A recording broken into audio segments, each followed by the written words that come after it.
అందరికీ నమస్కారం. నా పేరు చిరుమర్తి రాజు. జూబ్లీ హిల్స్ బై ఎలక్షన్లో నిన్న రోడ్ షోలో కేటీఆర్ మాట్లాడుతూ కాంగ్రెస్ పార్టీ పైన ఇష్టం వచ్చినట్టు నోటికొచ్చిన మాటలు మాట్లాడుతున్నాడు. మా ముఖ్యమంత్రి పైన కానీ అక్కడ ఉన్నటువంటి కాంగ్రెస్ పార్టీ ఎమ్మెల్యే అభ్యర్థి నవీన్ యాదవ్ గురించి కానీ తన నోటికి వచ్చినట్లు మాట్లాడుతున్న కేటీఆర్ ఒకటి గుర్తుపెట్టుకో. ఈ 10 సంవత్సరాలు మీరు జనాలు రక్తాలు దాగి ప్రజల సొమ్ము తిని తెలంగాణ రాష్ట్రాన్ని అప్పుల కుప్పగా మార్చి ఇంకా సంసారి మాటలు మాట్లాడి మాకే ఓటేయాలి, 5,000 రూపాయలు తీసుకోండి, ఒక 1,000 రూపాయలు తగ్గినా కానీ ఊరుకోవద్దు, నిలదీయండి అని మాట్లాడుతున్న కేటీఆర్ ఫస్ట్ నీ మీద ఎలక్షన్ కమిషన్ కేసు బుక్ చేయాలి ఫస్ట్ ఆఫ్ ఆల్. అలాగే ఆ జూబ్లీహిల్స్ బై ఎలక్షన్లో గోపీనాథ్ సెంటిమెంట్ కావాలనో లేకపోతే ఒక తెలంగాణ బీసీ బిడ్డ నవీన్ యాదవ్ సెంటిమెంట్ కావాలని అక్కడ జూబ్లీహిల్స్ ప్రజలు నిర్ణయిస్తారు. ఆల్రెడీ నవీన్ అన్న యాదవ్ దాదాపు విజయం ఖరారు అయినట్లే. ఆ అక్కసుతోని మా ముఖ్యమంత్రి పైన ఏదో అన్పార్లమెంట్ లాంగ్వేజ్ మాట్లాడుతున్న కేటీఆర్ను ఒకటి గుర్తుపెట్టుకో.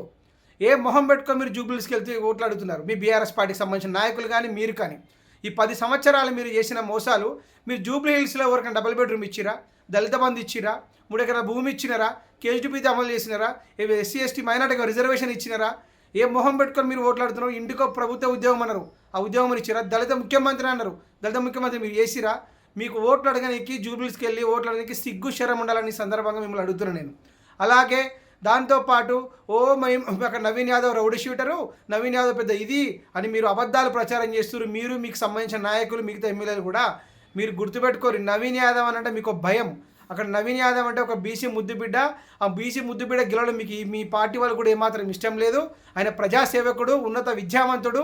ఎక్కడ ఆపద వచ్చినా నేనున్నాను ముందుకు వచ్చి స్పందించే నాయకుడు, స్థానికుడు.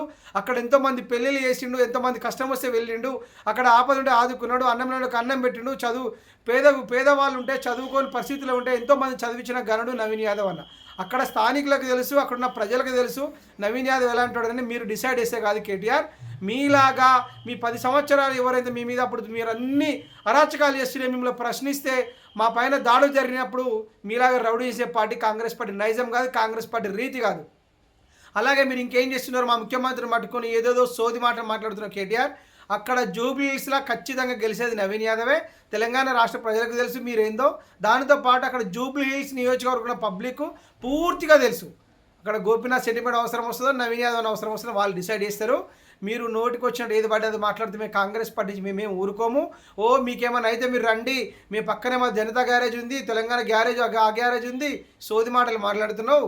అది తెలంగాణ భవన్ గ్యారేజ్ కాదు, అది తెలంగాణ రాష్ట్ర ప్రజల సొమ్ము అంతా తీసుకెళ్ళి తెలంగాణ ప్రజల రక్తాలు అయిన గ్యారేజ్ అని సందర్భంగా నేను తెలియజేస్తున్నా. మీరు 40 మంది ఎమ్మెల్యే కాదు, పక్క రాష్ట్ర ఎమ్మెల్యేని తెచ్చుకొని నవీన్ దగ్గర మీకు నవీన్ యాదవ్ ఒక్కడే చాలు. అంటే మీకు కుళ్ళు ఏంటంటే ఇంకా మీ దొరలు మేమే రాజ్యం వెళ్ళాలి, మాదే రావాలి కాదు. అక్కడ ఒక మంచి బీసీ బిడ్డ గెలిస్తే అక్కడ అభివృద్ధి జరుగుతుంది. అసలు మీకు అక్కడ ఓటు అడిగే హక్కే లేదు. మీకు ఓట్లు వేయాలి? మీరు ఏం చేశారని ఓట్లు వేయాలి? కేవలం మాగంటి గోపీనాథ్ సెంటిమెంట్ పెట్టుకొని వెళ్తున్నావు కేటీఆర్. నీకు ఆ సెంటిమెంట్ వర్కౌట్ కాదు. అక్కడ ఉన్న జూబ్లీహిల్స్ ప్రజలు నవీన్ అన్నను ఎప్పుడో డిసైడ్ చేసుకున్నారు. నవీన్ అన్న గెలుస్తాడు, అక్కడ కాంగ్రెస్ పార్టీ గెలుస్తుంది. మీకు త్వరలో దిమ్మ తిరిగే షాక్ ఇవ్వబోతున్నాం. కాంగ్రెస్ పార్టీ జోలికి ఇంకొకసారి వచ్చి మా ముఖ్యమంత్రి మీద మాట్లాడితే కాంగ్రెస్ పార్టీ నాయకులు చూస్తూ ఊరుకోము. మా సత్తా ఏందో మాకు కూడా తెలుసు. మీ అంత ఈజీగా మేము ఏమిలో మీకన్నా స్ట్రాంగ్గానే ఉన్నామని సందర్భంగా తెలియజేస్తున్నాం.